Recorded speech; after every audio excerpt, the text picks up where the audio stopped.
طريقة ازاي تعدي من الانترفيو وتشتغل على طول.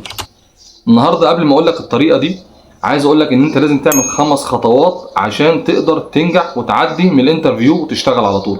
وعن تجربة وانا عملتها ودايما بعملها في شغلي، لان زي ما قلت لكم زي ما انت محتاج من الشغل ان الشغل يديك مقابل مادي كويس ويديك تقدير ويديك مميزات ويديك حاجات كتير انت محتاجها، نفس النظام انت هتدي للشغل ده ايه؟ لان 1 زائد 1 بيساوي 2. زي ما انت عايز هو برضك صاحب الشغل محتاج منك. فالنهارده قبل ما اقول لك على اي حاجه محتاج منك بس تشترك في قناتي وتفعل زر الجرس عشان يوصلك كل جديد. كل اللي بنتكلم فيه النهارده عن تجربه مش مجرد كلام، كل اللي بنتكلم فيه في ارض الواقع. ومبسوط جدا طبعا من الناس اللي اتفرجوا على الفيديو بتاع امبارح، شكرا لكم بجد. وده كان اول فيديو ليا وما كنتش اتوقع ان حد هيتقبل الفيديو بالطريقه دي.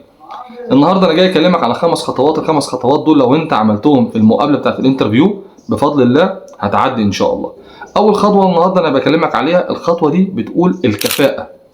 اي صاحب شغل محتاج ان يكون الموظف بتاعه كفاءه. فانت النهارده عايزك تعرف انت عندك كفاءه ولا لا.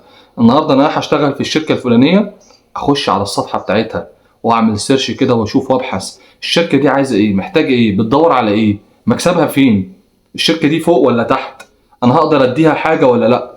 انا اقدر اديها، انا ناجح في دي او شاطر في دي، فلما اروح واقعد معاهم هقول له انا كفاءه في النقطه الفلانيه اللي انتوا محتاجينها دي. اول لما الاقيك ان انت عارف ان انا عندي نقطه بجري عليها او عايز اكسب منها فلوس وانت هتدي لي عليها، صاحب الشغل هيحب كده ان انت كفاءه وهتديني شغل. تمام كده بقى خلاص انا عرفت ان انت لازم تكون على كفاءه بالموضوع او الشغل او الوظيفه اللي انت رايحها، لازم تبقى على كفاءه في الموضوع اللي انت راح تتقدم فيه او الوظيفه اللي انت راح تتقدم فيها. مش مجرد كلام بنكتبه في السي في واحنا اصلا ما عندناش خبره ولا عندنا اي حاجه وراح اقول في الاخر الشغل ده ما بيقدرش. لا، انت اللي مش مديله حاجه، انت مش مديله شغل، مش مديله كفاءه، مش مديله انتاجيه. فطالما انت مش مدي انتاجيه هيديك فلوس ليه؟ ما انت ما انتجتش حاجه. فطالما انت ما عندكش كفاءه ما تروحش. عندك كفاءه قدم وخش وافتح صدرك وربنا هيكرمك. النقطه الثانيه ودي نقطه مهمه جدا وهي نقطه المسؤوليه. نقطه المسؤوليه النهارده لازم صاحب الشغل يعرف ان انا هكون مسؤول عن الشغل ده وهكون قلبي على الشغل، واحسسه كمان ان انا قلبي على الشغل بالفعل مش بالكلام مش بالتمثيل مش بالنفاق، لا بما يرضي الله. اكون فعلا مسؤول عن المكان وابقى خايف على شغله، ابقى خايف على بضاعته، ابقى خايف على فلوسه، ابقى خايف على مكانه، ابقى خايف على كل حاجه موجوده في المكان اللي انا هبقى مسؤول منها او عن الشركه كلها كمان. لو تقدر تخلي بالك خلي بالك، كله ربنا هيرضيك بيه. ومن يتق الله يجعل له مخرجا ويرزقه من حيث لا يحتسب.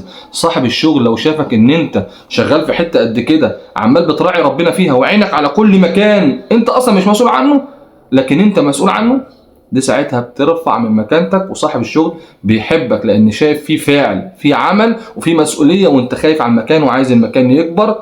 فيقول لك لا انت لازم تكبر معايا، انا فعلا محتاجك معايا، انت فعلا راجل مسؤول وخايف على قرش وخايف على شركتي وخايف على مكاني وخايف على المنتج وخايف على المكن وخايف على حاجات كتير. فمن ساعتها هتلاقي نفسك بتكبر وانت مش حاسس. ليه؟ لان انت كنت بتتقي الله وعلى مسؤوليه تامه وخايف على الشغل. النقطة التانية ودي مهمة جدا وعايزك تركز فيها وانت بتكلم صاحب الشغل او الاتش ار او اللي بيقابلك او صاحب المكان او صاحب الشركة او اي حد، لازم توريله الحتة دي. لازم توريله انا عايز اعرف منك كصاحب شركة، انت بقى تقول كصاحب شركة انا عايز اعرف انت رؤيتك فين، انت محتاج ايه مني، انت الهدف بتاعك فين عشان اصيبه. انت اول لما تقول له الكلمتين دول هيعرف ان انت انسان شاطر وانسان واعي وعايز فعلا تشتغل.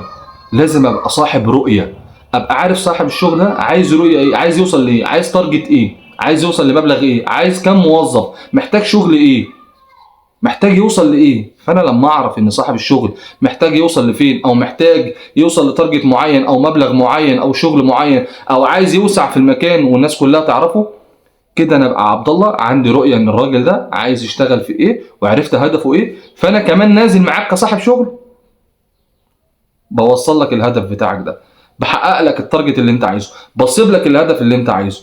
فالنهارده صاحب الشغل لما يعرف ان انت عارف ان انا عايز ايه، انا دلوقتي كصاحب شغل عرفت الشخص اللي قدامي ده عارف انا عايز ايه، انا بتبسط. لكن اللي قاعد قدامي هو جاي ياخد مرتبه خلاص، مش مهم بقى انا بطلع بنزل برتقي ما برتقيش، بوصل للهدف او التارجت بتاعي. لا، لازم ابقى عارف هو محتاج ايه عشان اقدر اكون معاه. طبعا اخر نقطتين ودول مهمين جدا من الخمس فوائد وهقولهم مرة واحدة. احنا قلنا أول حاجة الكفاءة، ثانيا قلنا إن أنت تكون على مسؤولية، والتالتة اللي هو إن أنت تكون على رؤية. إنما آخر نقطتين دول اللي هقولهم مرة واحدة دول مهمين جدا. عايز أقول لكم قبل أي حاجة نصلي على نبينا محمد صلى الله عليه وسلم. سيدنا محمد صلى الله عليه وسلم كان تاجر. النبي صلى الله عليه وسلم اشتهر في التجارة بحاجتين مهمين جدا، وهي الصادق الأمين. النبي صلى الله عليه وسلم كان مشهور بالصادق الأمين. فالنهاردة لو عندك صدق وأمانة في شغلك، صادق في كلامك وفي أفعالك، عندك أمانة بتحافظ على أمانة الشغل وأمانة الفلوس بتاعت الراجل والمكن بتاعه والإنتاج ومواعيدك طالما أنت صادق وأمين، ربنا هيكرمك وهيوسع لك أبوابه. طول ما أنت خلي بالك هنا صادق وأمين ده في كل حاجة، في شغلك، في بيتك، مع الناس، مع أي حد تشتري أي حاجة، صدقني والله العظيم ربنا هيكرمك من أوسع أبوابه، وهتلاقي رزقك فيه بركة. الخمس حاجات دول: كفاءة، مسؤولية، إن أنت تكون عندك رؤية عن صاحب الشغل محتاج رؤية إيه، وإن أنت تكون صادق وأمين. بفضل الله هتنجح في أي انترفيو وعن تجربة. ربنا يكرمكم ويوفقكم، ومبسوط لو أنت لحد دلوقتي لسه متابع الفيديو لحد الوقت ده. مبسوط جدا، وبتمنى تكون المعلومة وصلت، وبتمنى دايما تسمع وتشتغل. كل هدفي ان انت تطبق في ارض الواقع. بس لو عجبك الفيديو اعمل اشتراك، ما تبخلش على اخوك، لان الاشتراك ده هيزيدني مش هينقصك حاجه، واللايك الجميل. وعايز منك تعليق ان انت تصلي على النبي، ولو في اي كومنت او في اي اضافه ضيف لي. اي حد عنده اي معلومه بتنجح في الانترفيو اكتب في التعليقات وضيف لنا اي معلومه هتفيد الناس كلها. والدال على الخير كفاعله. ما تنسوش ان انتم ما تعرفوش اسمي لحد دلوقتي، انا اخوكم عبد الله بكر. شرفت بيكم وشرفت بوقتكم الذي لا يقدر بثمن. سلام الله عليكم احباب رسول الله صلى الله عليه وسلم.